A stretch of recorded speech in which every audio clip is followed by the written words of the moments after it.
Bonjour à toutes, je vous retrouve aujourd'hui pour une petite vidéo dans laquelle on va parler maquillage. Je vais vous montrer en action quelques-uns de mes produits préférés du moment et en découvrir d'autres aussi par la même occasion avec vous. Donc on va bien sûr réaliser ce maquillage. Tous les produits que je vais utiliser aujourd'hui, vous pouvez les retrouver sur le site Look Fantastic. Ça n'est pas du tout une vidéo sponsorisée, c'est juste un site sur lequel j'achète de plus en plus ces dernières années parce que bien souvent c'est là où les prix sont les plus intéressants. Malgré le fait que ce soit pas une vidéo sponsorisée, j'ai un code promo Look Fantastic qui donne droit à des réductions sur tout le site que vous pouvez utiliser si vous le voulez ou non. Il s'agit du code AudreyDLF qui est valable tout le temps en fait, donc vous pouvez l'utiliser à n'importe quel moment, il passera sur votre panier. Je vous le remettrai également en barre de description avec les liens de tous les produits que j'ai utilisés aujourd'hui. Je vais notamment utiliser aujourd'hui la nouvelle palette Natasha Denona, donc qui est la Retro Glam. Et avant de commencer l'application des différents produits, je voulais vous montrer aussi un vernis dont j'ai fait l'acquisition tout récemment. Je fais des infidélités à ma marque de vernis habituelle, mais ça c'est la faute de Cathy, donc si elle passe par là je lui fais des gros bisous parce que ce craquage c'est elle qui l'a induit. Il s'agit d'un vernis de la marque Nailberry, donc c'est la teinte Pink Sand qui est un espèce de mauve avec des reflets dorés qui est juste incroyable. C'est celui que je porte aujourd'hui, il est juste trop beau. Donc du coup comme il est dispo sur le site Look Fantastic, je voulais vous le montrer parce que c'est vraiment une pépite ce vernis. Je sais pas ce que vous en pensez mais franchement c'est clairement un vernis qui a un effet waouh. Ceci étant dit, on va passer à la réalisation de ce maquillage ensemble. C'est parti. Je vais commencer par appliquer la teinte Holly dans mon creux de paupière avec un pinceau fluffy et pincé de chez Morphe. C'est la gamme réalisée en collaboration avec le maquilleur Ariel. Et je vais appliquer cette teinte là dans mon creux de paupière de manière assez large pour apporter déjà une petite touche de rose. Toujours avec le même pinceau, je vais ensuite prendre la teinte Belle qui est un rose mat un peu plus foncé et je vais l'appliquer au coin externe et jusqu'à peu près les deux premiers tiers de ma paupière mobile.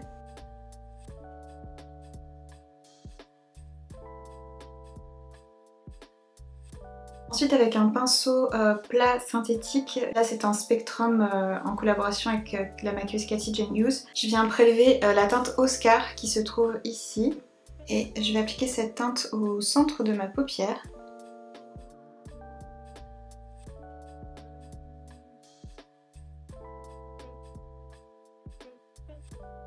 Ensuite, toujours avec un pinceau Spectrum Katy Jane Hughes, là c'est le numéro 20, donc qui est un pinceau plat également mais plus fin et plus petit, plus précis. Je viens prélever la teinte Marline qui est ici, qui est ce très joli vert d'eau. Et je vais l'appliquer sur le dernier tiers interne de ma paupière mobile.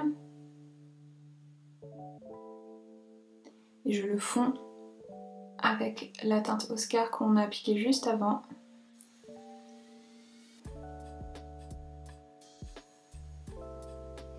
Ensuite je vais prendre un tout petit pinceau plat comme ceci qui est assez ferme. De nouveau c'est un Morphe et je viens prélever la teinte Jay-Z qui est ce marron glacé qui se trouve ici.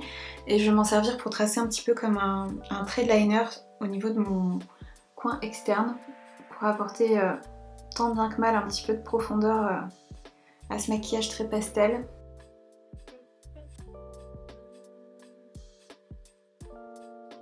Et je me concentre vraiment sur le dernier tiers de mon œil. Avec une petite lingette, je vais ensuite enlever les petites chutes que je peux potentiellement avoir. À ma grande surprise, j'ai aussi assez peu de chutes. Je pensais qu'avec ce fard métallisé, ce serait bien pire que ça, mais finalement ça va. Ensuite on va faire une petite entorse et utiliser autre chose que cette palette pour ajouter un petit quelque chose de spécial puisque c'est un maquillage de fête que je voulais réaliser aujourd'hui et c'est une palette qui je trouve reste assez fade et manque peut-être d'un petit effet un peu waouh. J'ai choisi aujourd'hui d'utiliser des fards qui ne sont pas des nouveautés, qui sont des favoris de très longue date, bien avant que le packaging change d'ailleurs pour ce packaging en plexiglas. Il s'agit des fards Moon Dust de chez Urban Decay qu'on voit un petit peu partout en ce moment. Ça me fait toujours plaisir quand il y a d'anciens produits comme ça qui reviennent un petit peu sur le devant de la scène. Ça permet parfois d'aller repiocher des petits produits qu'on avait oubliés dans nos tiroirs et ces fards à paupières sont juste sublimes. Je vais vous montrer les deux que j'ai. Celle qu'on voit un petit peu partout en ce moment c'est la teinte Space Cowboy qui a un lumineux absolument merveilleux. C'est pas celui qu'on va utiliser aujourd'hui mais il est absolument sublime. Et celui que j'ai choisi d'utiliser aujourd'hui c'est la teinte Solstice que j'adore. C'est vraiment typiquement le genre de fard à effet que je trouve sublime. C'est un genre de taupe avec des reflets bleus. J'ai vraiment été littéralement obsédée par ce genre de teinte cette année, je sais pas pourquoi. Je trouve ça juste trop beau, mais voilà, ce fard solstice est magnifique. Et du coup je vais rajouter un petit peu par-dessus mon maquillage pour ajouter un petit peu plus de reflets encore. Et je vais utiliser mon doigt pour ça. Et comme c'est un fard qui a un petit peu de bleu et en même temps une base un petit peu taupe, je pense qu'il peut aider aussi à faire en sorte que tout le maquillage soit un petit peu plus cohésif. Ça aurait été chouette d'ailleurs qu'elle mette un fard de ce type dans la palette, ça aurait permis d'obtenir peut-être des maquillages un peu plus intéressants. Ensuite je vais appliquer mon mascara, je vais utiliser aujourd'hui un de mes favoris de l'année qui est le Lash Clash de chez Yves Saint Laurent.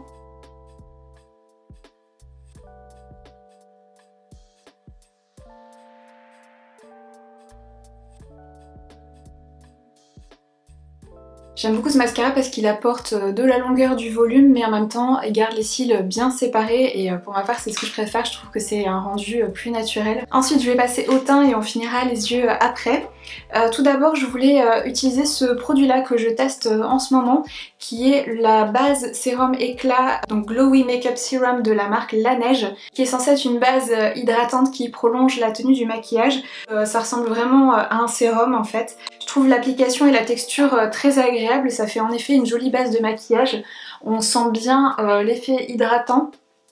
Au niveau de la tenue du maquillage, je vous avoue que je vois pas une grande différence, mais je pense que ça peut être une base qui peut beaucoup plaire aux personnes qui ont la peau sèche et déshydratée. Moi j'ai la peau mixte et en ce moment assez sèche au niveau des joues et je trouve qu'elle apporte beaucoup de confort, donc c'est vraiment une base qui est très chouette si vous êtes juste en recherche d'hydratation et de quelque chose pour un peu lisser la peau avant l'application du fond de teint. Ensuite je vais appliquer mon fond de teint chouchou du moment qui est sans surprise le teint Idol Ultra Wear de chez Lancôme. Comme avec tous les produits teints Lancôme, on en a déjà parlé dans une de mes dernières vidéos, mais voilà, la teinte n'est pas parfaite pour moi, il n'y a aucune teinte qui est un match parfait pour moi, mais celle-ci c'est la plus proche, même si elle est un petit peu claire pour moi.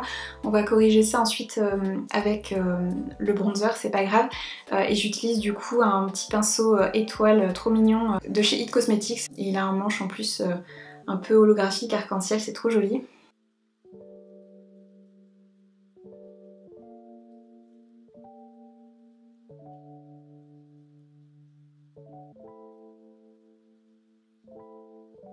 Je trouve le rendu de ce fond de teint vraiment magnifique.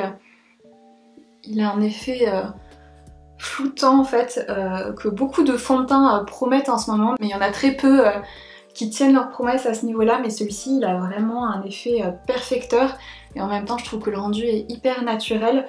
La couvrance est je trouve moyenne, moi c'est ce que je préfère aussi encore une fois parce que je préfère avoir quelque chose qui a un rendu le plus naturel possible sur ma peau. Je trouve que maintenant que j'avance en âge, c'est ce qui est le plus flatteur sur moi. Après on a toutes des goûts et des attentes différentes bien sûr.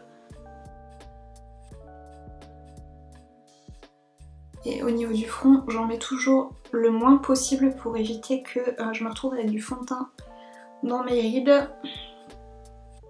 Donc j'en mets vraiment juste un petit peu pour unifier. Ensuite ici j'ai une petite cicatrice d'acné qui refuse de me quitter.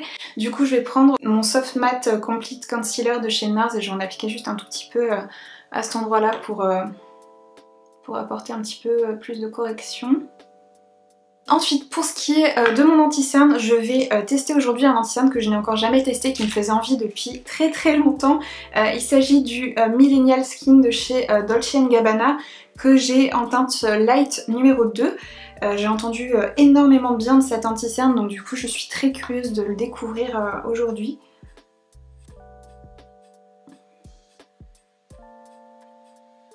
Alors déjà l'applicateur c'est un applicateur mousse mais je le trouve très fin et très précis. Je trouve ça très pratique pour en appliquer juste aux endroits que je veux. Je vais essayer de le laisser poser quelques instants pour qu'il sèche un petit peu et avoir le maximum de couvrance. Je vais ensuite le fondre avec le pinceau Spectrum Catchy Genius, donc là c'est le numéro 10.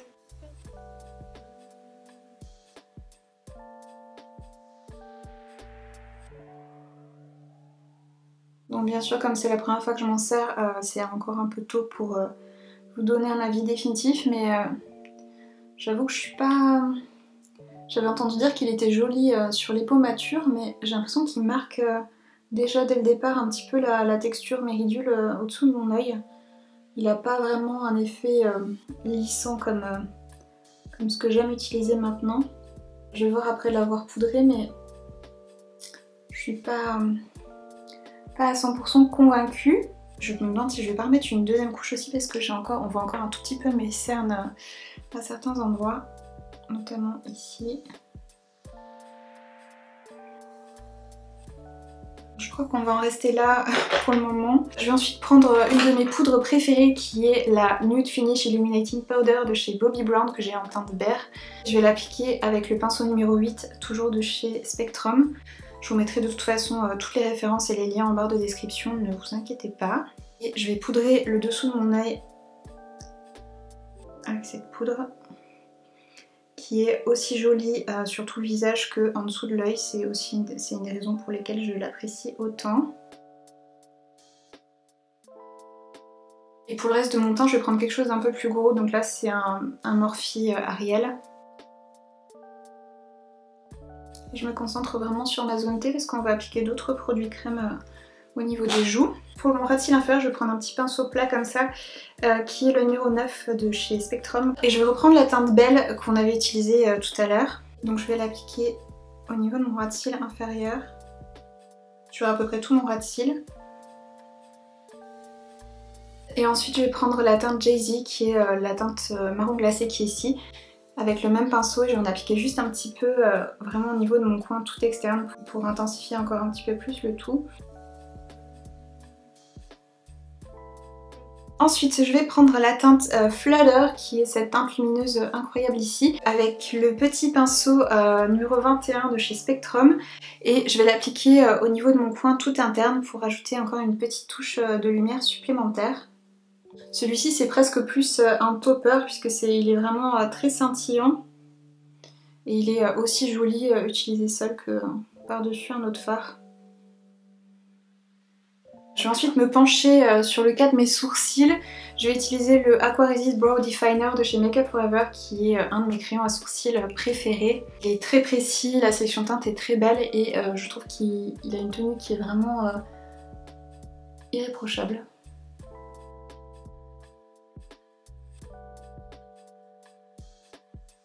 Ensuite on va passer au bronzer. Comme vous le savez, l'année dernière le bronzer crème Laguna de chez NARS avait été un de mes bronzers préférés. J'adore la formulation, j'adore également la teinte. J'étais vraiment triste que ce soit une édition limitée parce que je trouvais que c'était vraiment un produit hyper réussi. Du coup quand cette année ils ont ressorti ces bronzers avec l'ajout de nouvelles teintes, j'étais hyper contente. J'étais très curieuse de tester la teinte plus claire qui est la teinte numéro 1. Malheureusement elle a été épuisée partout quasiment tout de suite. J'ai enfin pu mettre la main dessus, du coup je profite de cette vidéo pour la tester. Je vais prendre un gros pinceau comme ça de chez Morphe et je viens l'appliquer au niveau des contours de mon visage.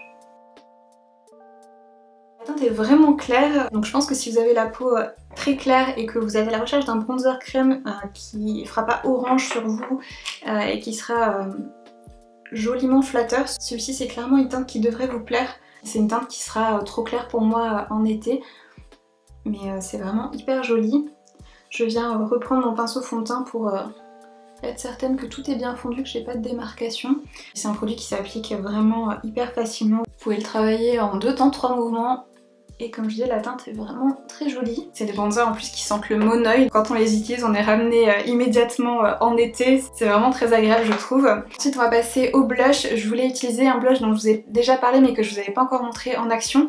Il s'agit de la nouvelle formulation des fameux blush Nudies de chez Nude Stick. Donc là, il s'agit de la formulation Matte Luxe qui est sortie tout récemment.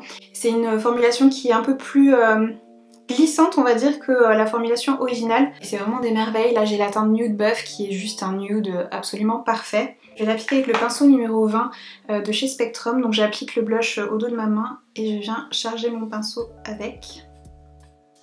Je trouve que c'est la meilleure manière d'appliquer les blushs crème. Ça évite d'avoir des taches au niveau des joues. Il est juste trop beau ce blush. Il s'applique avec une facilité aussi.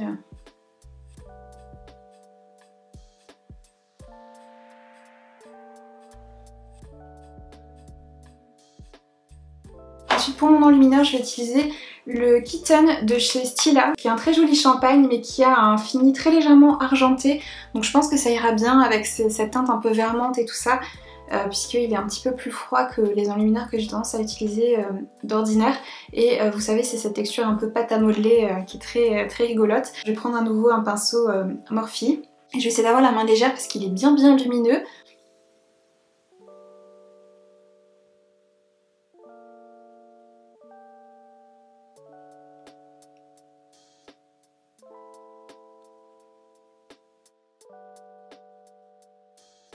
J'en applique également comme à mon habitude au niveau de l'arc de Cupidon. Ensuite on va passer aux lèvres. Je vais essuyer d'abord ce qui me reste comme baume à lèvres. On a utilisé la palette Natasha Denona. Je voulais vous montrer le dernier rouge à lèvres gloss et crayon à lèvres qu'elle a sorti, puisque quand je vous avais fait la revue de cette collection, j'avais pas craqué pour ces produits et j'ai finalement regretté parce que les teintes avaient l'air absolument sublimes. Du coup c'est l'occasion aujourd'hui de vous les montrer portées, même si vous les avez très certainement vues un petit peu partout. Je vais appliquer d'abord le crayon à lèvres Natasha que j'avais déjà pour ma part dans son packaging original. C'est un très joli nude pêche qui a une légère pointe de gris, donc du coup ça vient l'adoucir un petit peu. C'est une teinte vraiment très flatteuse et hyper portable. Ensuite je vais appliquer le rouge à lèvres Natasha. Le packaging est vraiment très joli.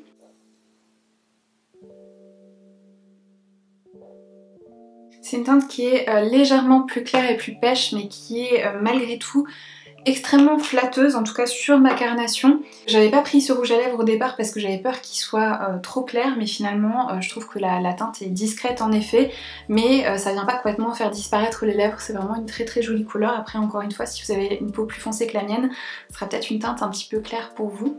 Et je vais terminer avec le gloss. Comme vous le savez, les gloss c'est pourtant pas trop mon truc, mais celui-ci je le trouve vraiment très joli. Il est un petit peu plus froid et grisé en fait que le rouge à lèvres et le crayon, mais la couleur est très bien choisie puisque le combo des trois est vraiment hyper joli. Je vais vous montrer ça de suite. Et la texture est très agréable, c'est une texture un peu gel qui est pas du tout collante. J'ai été très surprise d'apprécier autant ce gloss. Et je trouve également qu'il est pas trop brillant, j'aime pas les gloss qui sont trop brillants et celui-ci je trouve qu'il est juste parfait, il vient donner un aspect un peu lèvres pulpeuses, mais malgré ça je trouve que c'est pas vulgaire, ça reste élégant. Je vais terminer avec un peu de spray fixateur, donc là c'est le Fix Plus Stay Over de chez MAC que j'aime beaucoup en ce moment. Et je vais en profiter aussi pour mettre un petit peu de parfum, puisque dans ma vidéo concernant les meilleurs coffrets cadeaux du moment, je vous avais parlé de ce petit coffret de la maison Martin Margiela que vous pouvez retrouver sur le site Look Fantastic. Comme vous le savez, j'adore les parfums Margiela, et là du coup c'est un coffret découverte avec des petits formats de leurs nouveaux parfums, mais aussi de leurs parfums un peu iconiques. Et par ce triste temps, je pense que je vais mettre le By the Fireplace qui sent le feu de cheminée. C'est une odeur qui est hyper réconfortante, légèrement sucrée. Je pense que ce sera mon prochain craquage celui-ci parce qu'il sent trop bon. Et jusqu'alors mon préféré c'était les Jazz Club, mais celui-ci c'est peut-être mon deuxième préféré. Je trouve que c'est un parfum absolument parfait pour l'hiver. Donc voilà, du coup ce maquillage terminé. Encore une fois vous pourrez retrouver tous les produits que j'ai utilisés en barre de description. Je vous fais des gros bisous à toutes et je vous retrouve très bientôt pour de nouvelles vidéos.